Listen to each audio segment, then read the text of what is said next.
How to repay your loan gamit ang QRPH via GCash. Una, i-click mo yung repay button. Sunod, piliin mo yung total amount na babayaran mo.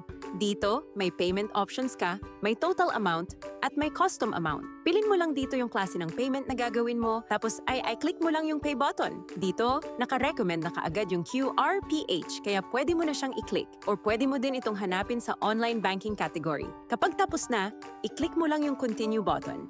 At ayan, successfully ka nang naka-generate ng QRPH QR code. Gamit ang QR neto, may dalawang paraan para magbayad ka ng loan mo. Una, i-scan mo yung QR, pwede mo itong isi-scan sa GCash app. Buksan mo yung GCash app, tapos i-click mo itong QR code icon. Scan mo lang yung QR code na ginawa mo kanina. Pagkatapos ay mariredirect ka na sa payment transaction para mabayaran ang loan mo. Pangalawa, pwede mo ring bayaran yung loan mo sa pamamagitan ng pag-download ng QR code na ito. I-click mo lang yung download button para ma-download siya. Kapag tapos na, buksan mo ang GCash app at i-click yung QR code icon.